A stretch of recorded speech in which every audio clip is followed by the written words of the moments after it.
Hi, and welcome to another quarterly update for our token holders. My goodness, what a quarter it's been. There so much has happened. Now, for those of you who've been following us on social media, you probably know much of what I'm going to talk to you about in the early stages of this update. If you want to skip through and get through to the juicy bits at the end, then please feel free. For those of you who haven't had the chance to follow us on social media or haven't been able to see our weekly updates, I completely understand and get that. It's a busy world out there. So this will be a helpful recap and hopefully give you a good flavor for what the team's been up to over the last 3-4 months. I can't actually believe what's been happening over the last 3 or 4 months. The last time I spoke to you, I think it was the end of the summer, possibly the end of August, and we were just heading off to Xerocon in Brisbane. And what an amazing event that was. We were in Startup Alley, as you know, we were invited as guests of Xero to Startup Alley, and it was an incredible event. We got to meet so many accounting firms from Down Under, and even from Asia as well. There was some across who came to that event. Now, Xerocon in Brisbane is Xero's largest conference worldwide. There was, I think, 3,500, 4,000 accountants there. It was massive, and we had a huge number of conversations with many of the attendees. We got a lot of good support from Xero. They brought partners and introduced us to them, and they also made some announcements from stage for us, and as a new app that was really, really fantastic. Of course, we had done a lot of publicity prior to heading over there, and so lots of people had come to see us because they knew we were going to be there. Before Xerocon, I took part in a panel which was organized as part of Heather Smith's App Mastermind, and where she gets together all the major software players, and they all get to talk on various topics and introduce their software. I was actually on a panel with Go Cardless. It was Float and Steph Hines from Growthwise, who was an accountant. So she was bringing the perspective from the accounting angle, and we were all talking all things software, where the world was going, software development, where the industry was going. So it was a really interesting panel, and we had good fun doing that. And again, it was a good introduction to maybe to accountants who possibly hadn't heard of us or didn't know about us. So that was a really good start pre-Xerocon. Xerocon itself was busy. It was 2 packed days in the large convention center, and we had lots of events around it as well. So we were going to a number of the various workshops that were happening, and we also had a few investor dinners, which was quite interesting. So that was good. So we made really good use of our time over there. We also in September did a number of advisor days for some of the bigger accounting firms, and some of those were done at hotels, or we did them on site. And we also did one at Milton Keynes, at Xero at Milton Keynes as well. So we did a number of days where we attended and spoke and gave our insights on business advisory and how firms can introduce business advisory and scale business advisory across the firm. So that was really, really good. We had a good month of following up leads from Xerocon in Brisbane, and also attending some of the larger top 20 and top 50 accounting firms, and being part of their either cloud days or advisor days. Sorry, I'm at our unofficial office, which is Hotel Divan in Cheltenham, and there's obviously a Christmas party has started downstairs. So if you can hear the popping, that's crackers obviously being pulled on the table downstairs. We also, in October, at the start of October, I went to Singapore and I attended the Accounting and Finance show there. I was as keynote speaker on the main stage, and I was also hosting a workshop as well for accountants who wanted to understand how they could introduce business advisory across their firm. So again, it was, I think, Asia's largest accounting and finance show, about 4,500 visitors over the 2 days of the show. I was keynoting on the first day and did the workshop on the second day. I also got to meet a number of the people I'd met in Australia, because they had brought across a number of Australians to speak as well, and who were attending the conference. Xero was one of the main sponsors as well, so I got to meet the Xero team from Singapore, and also got to meet some of the strategic partners that we had previously had conversations with, and I got to speak to ACCA in Singapore, who were very excited about the upcoming ACCA roadshow in the UK. So they had already heard about it in Singapore, and were hoping that we might actually bring the roadshow to Singapore at some stage. So that would be quite a cool thing. Steve took part, whilst I was in Singapore, Steve took part in an executive roundtable hosted, and that was an international executive roundtable hosted by the CPA in the US. That's a Certified Public Accountant, so the equivalent of ACA in the UK. So there's the Chartered Accountants in the UK, or there's CPAs in Ireland as well, and the Chartered Accountants in Australia and New Zealand. So the similar body, and their international AICPA CPA was a co-hosted event, and that's where they get industry experts and thought leaders. That phrase is a horrible overused term, but it's what they called it. So they had industry experts, thought leaders, and some of the bigger software players in the market. And we were luckily invited to take part. And it was great for Steve to be able to showcase Clarity and also to get a really good feel and understanding of where the software development is going and where the industry is going. So a great event for us to attend, and really, really, prestigious for us to be invited, which was lovely. We also, the big event in October was the ACCA Roadshow. Now, Practice Ignition were hosting the ACCA Roadshow, and we're running it in conjunction with the ACCA. So they were the main organizers, and I had been asked to be one of the main speakers. So I got to talk to the participants about business advisory, and again, introducing and scaling business advisory across your firm, and talking through a simple framework that firms could bring advisory if they haven't been doing business advisory in the past, if maybe they've been just focusing on accounts and tax returns and just that sort of those sorts of services, traditional compliance-based accounting services. So that was really good. We did 6 cities in about 8 days. It was a crazy affair on the road, but it was a really, really good event. We got to see so many participants. It was in Birmingham, in Glasgow, or Glasgow actually, sorry. Seems like so long ago. Southampton, London, Cardiff, Manchester. So it was a really good mix across the UK, and we got to see a number of people and got to talk primarily about business advisory, but Clarity also was invited as one of the software exhibitors, along with Float and Fluidly. We were also there with Receipt Bank, Fathom, Advanced Track. So it was a really good profile event. Capitalize as well was there, and XU Magazine were the media sponsors. So it was a really wonderful event. Great for us to be associated with such strong brands as well, and great for us to be speaking and invited to speak. So it was a really well organized event by Trent and by Practice Ignition, and we're really grateful for taking part. It was also great to actually showcase Clarity and speak about Clarity, and talk to, again, a number of accountants. So we picked up a huge number of leads from that event, again, which we were following up over and have still been following up over the last number of months. But great showcase for us, and it was really started the momentum build, which happened in particularly in November for us. We've seen a big shift in Clarity over the last month, and that's primarily, I'll talk about the events that led up to that big push forward from Clarity. I did a number of webinars for the CPA Academy in the US. So again, we were very lucky to get the opportunity and invited to speak on the CPA, and I did about 3 webinars for them. So that was for their CPD, continuing professional development, and we got the database and the list of the attendees. And so again, we've been really building our list, and it's been great for us to be able to build the list from a really cost-effective manner. Obviously, in a startup or a scrappy startup, where we're looking for and cost-effective ways for us to get as many leads as possible. And so that was been a brilliant way of us building our list. In November, cracky, we're only on to November. In November, we attended the 2020 annual conference. We weren't speaking at this event, so it's an event we haven't spoken at. We've spoken at a number of times, and so this time we weren't speaking, but we had our stand there, and again, it was interesting to see the shift in momentum for Clarity. We had a number of sign-ups actually on the day, which is the first, I suppose, event that we had been to where people were signing up, and we had a special offer that month of 50% off for 3 months, which certainly spurred a lot of people to action, and generally that offer was for that day or for that event, and it was really exciting for us to actually get signups on the day, rather than having to follow up with signups or get them over a period of time.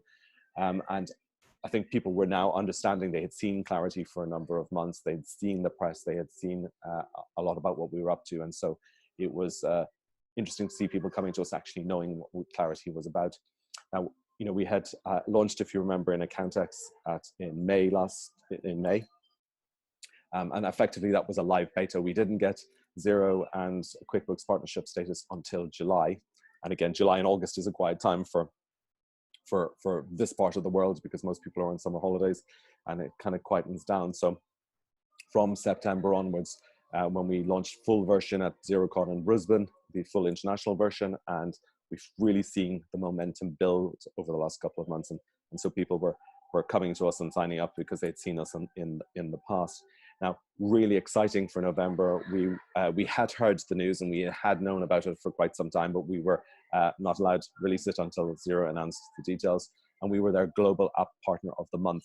Now, we are probably one of their youngest apps ever to get that accolade. Normally, you've got to be in the Xero ecosystem for quite some time before you're app partner of the month. So we were announced globally, and that was really, really exciting for us, and great, I suppose, recognition of where we had got to, the platform we had built, and the work that we were doing with Xero's accounting partners, and helping them, and helping the profession move forward, and helping small businesses particularly become more sustainable and become more long-lasting. So really, really exciting for us. And it was particularly exciting because Xerocon in London, which again is one of their second, it's a really big event. There was about 3,000 accountants expected at Xerocon in London. It was Xerocon London in November, in the middle of the month. And so to be announced as Xero App Partner of the Month for Xerocon was really huge. And we certainly, we wore the t-shirt. We had new t-shirts printed with App Partner of the Month, and we had a banner to go across our stand, which had the App Partner of the Month. So we certainly made the most of it, and across all social media platforms and wherever we could, we did our best from a marketing perspective. But great recognition and great validation, and it was, you know, effectively a stamp market. So great for helping us get more members on our platform, accounting members and advisors. Xerocon itself was huge. We were probably as busy as we ever have been at an event. We were lucky that some of our members had come and were helping us out. We had about 3 members, so huge thanks to Graham and to Jessica and to Della, who's a great supporter. So they came and helped Amy, Steve, and I, and it was really important because we were just completely busy for the whole show. Now, we had just been announced the night before, so the night, the welcome drinks party at Xerocon, they announced the awards, the 2020 awards finalists, and unbelievably, Clarity was listed and nominated for the category of Emerging App of the Year. So those events, that award event is in March, but to be announced on the eve of Xerocon as Emerging App of the Year for was just huge. And again, I think we only qualified for it with about 4 days to go. So I think we just got in before the July deadline for being in the App Store. So probably one of the youngest apps to get that accolade. So again, huge recognition and validation for what we're doing with the platform. And it's great to get an outside party, and particularly somebody of the caliber of Xero saying, absolutely, this is an interesting platform and an interesting app. So huge at Xerocon. We had a big, on our stand, we had a special banner which said we were finalists in the awards, and we actually had people in some of the larger accounting firms in the UK coming specifically to us because we were Emerging App of the Year. So it was huge for us for Xerocon, really helped create a buzz around the stand, and we were just rammed for the 2 days. We had so many great conversations. We had a huge number of signups at the event, and subsequently, obviously, we've been doing a lot of follow-up, and we've had a huge shift in momentum and a large numbers starting to join the platform, which is really exciting for us and great. And it's led to different challenges from a support perspective and a member success and a member training and helping with implementation. But it's been a really, really, really exciting time. Now, before XeroCon, Practice Ignition had invited us to their XeroCon pre-con workshop, and we got to talk about Clarity at that event with some of the other app providers as well. So that was a great. So thanks again to Practice Ignition for their help. I, after XeroCon, went to the Accountancy Europe event. So this was their digital day. This was in Brussels. So Accountancy Europe is the body that sits over all the professional accounting bodies in Europe. And they had a digital day, and we're speaking about the cost of going digital and the cost of innovation.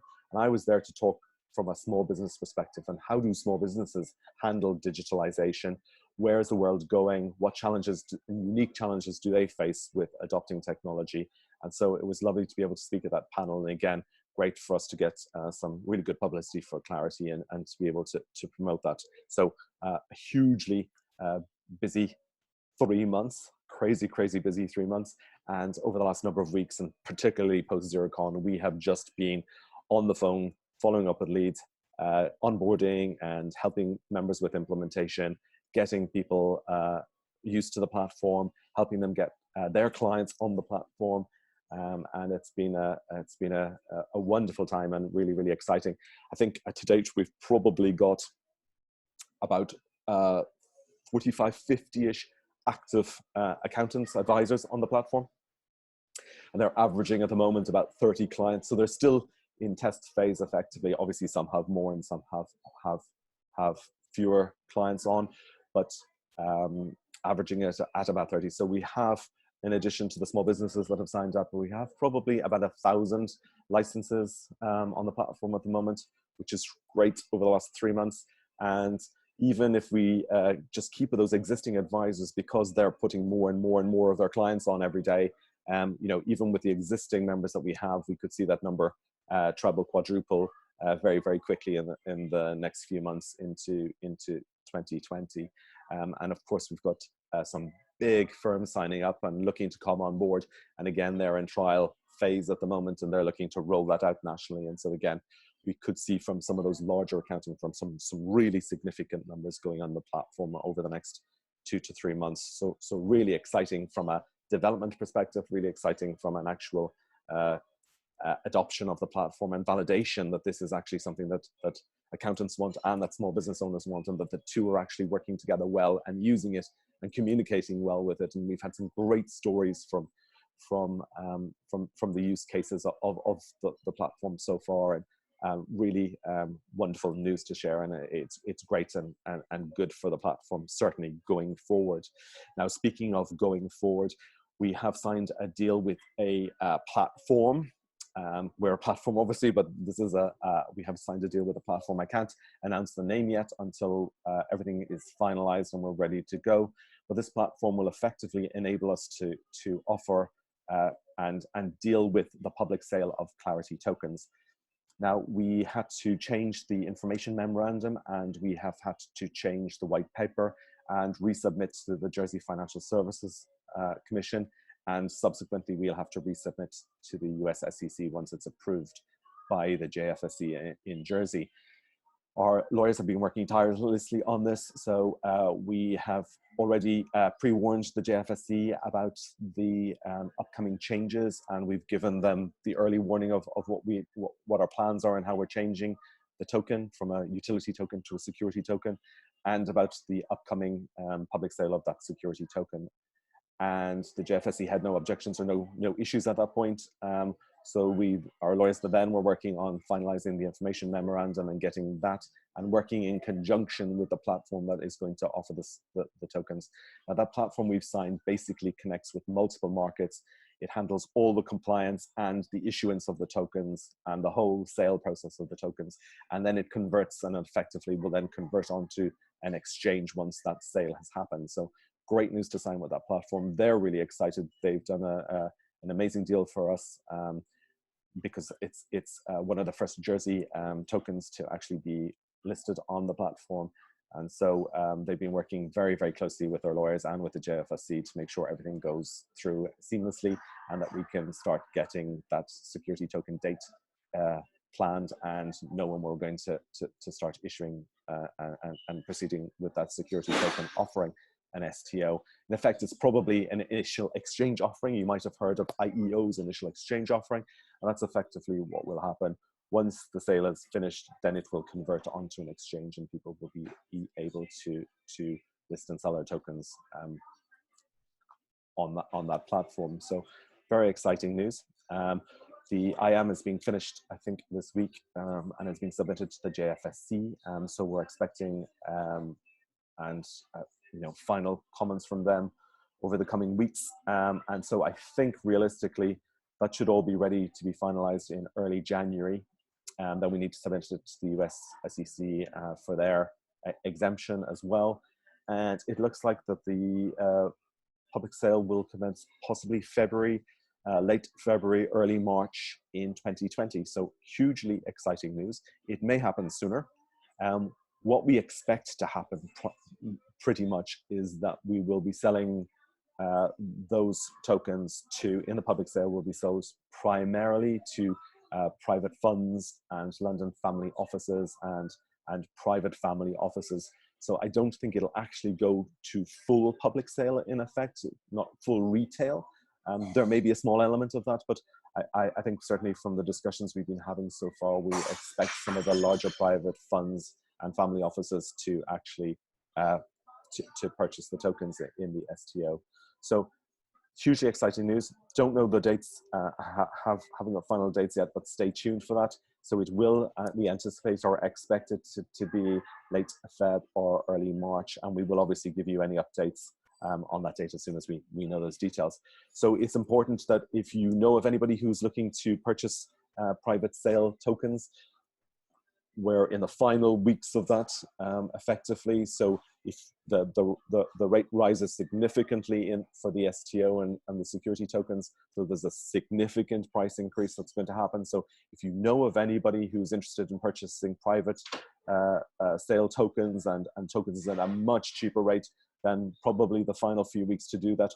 Remember, you get a 15% referral bonus. So and you can split that with the person if you want, so that you're not receiving the entire 15%. You can give them half of those tokens you want, or keep them all, or give them all. But certainly don't forget, you as a token holder get a 15% referral bonus for bringing new people to the private sale.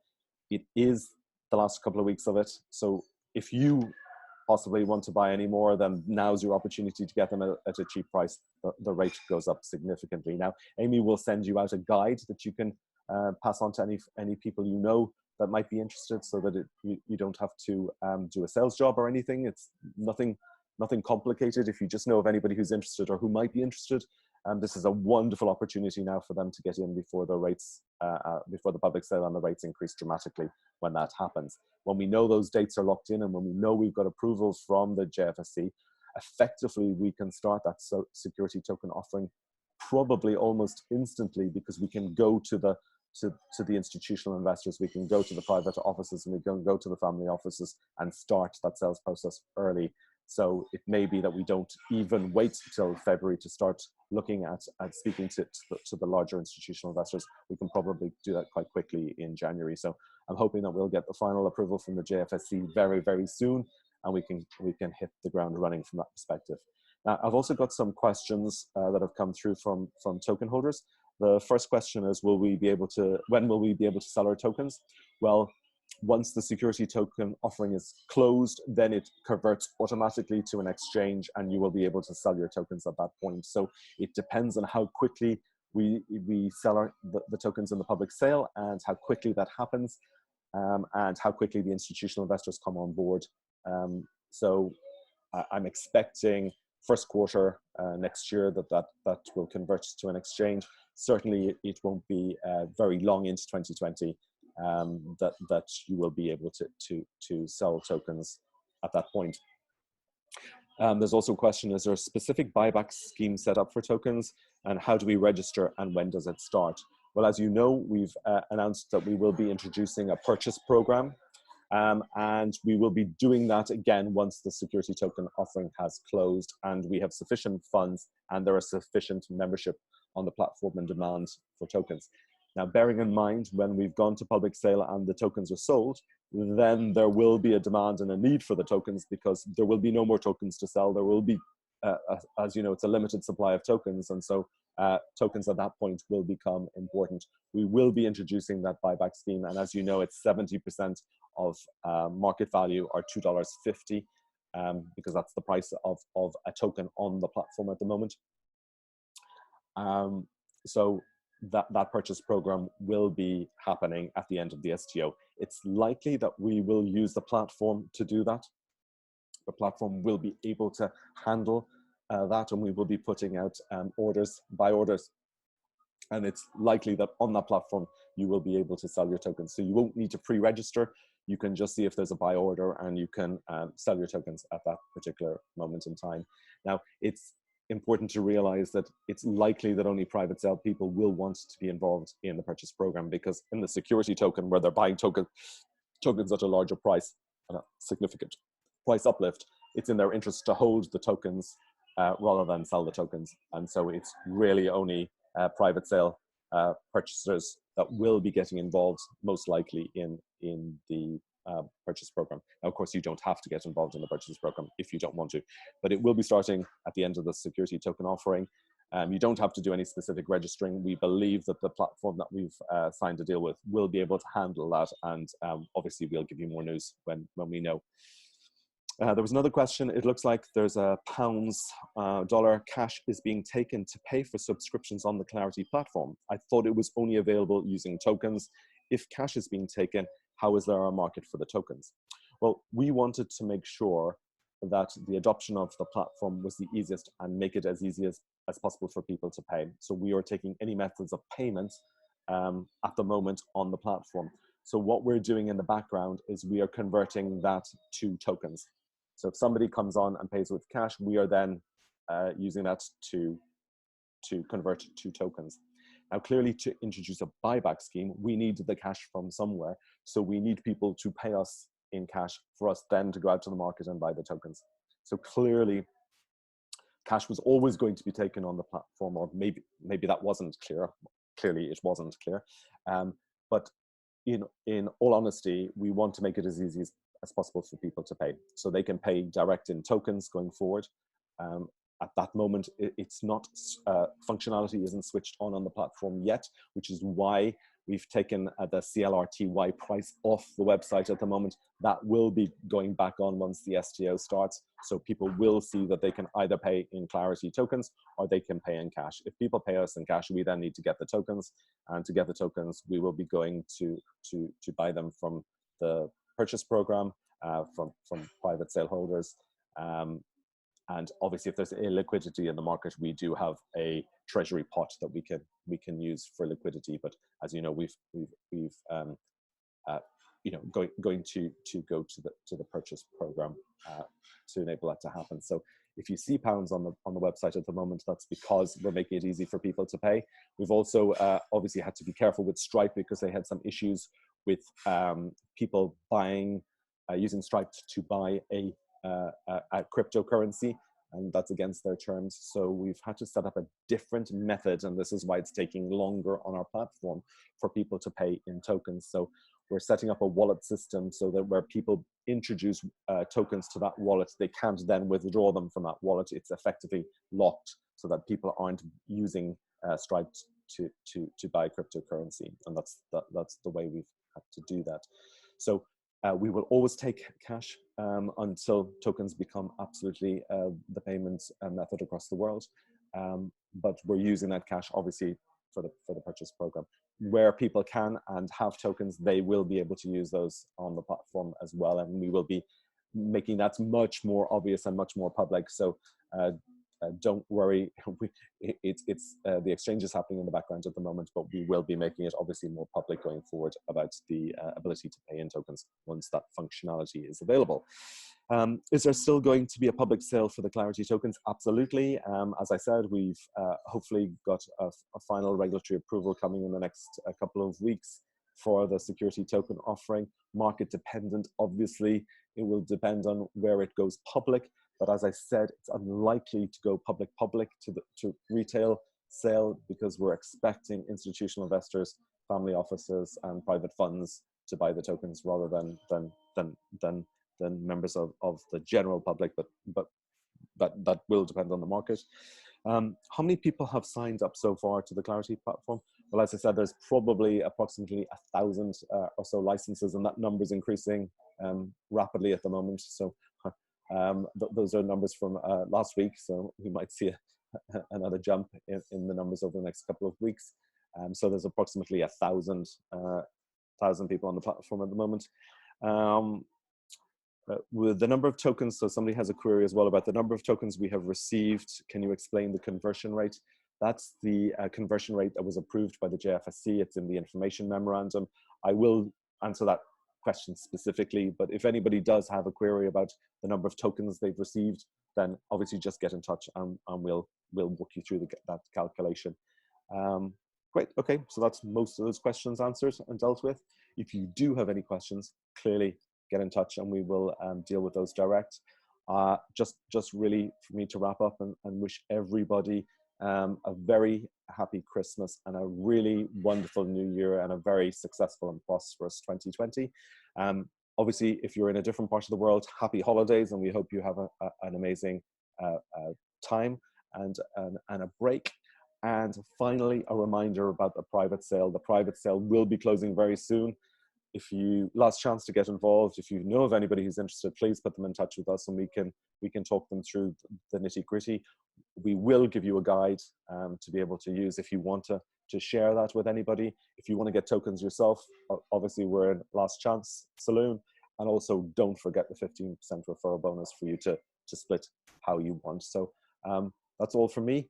I hope you have a wonderful holiday season. I look forward to seeing you in 2020 and looking forward to really pushing and on from the momentum that we've gained over the last month or so. So look forward to seeing you soon. Have a wonderful time. Thank you very much.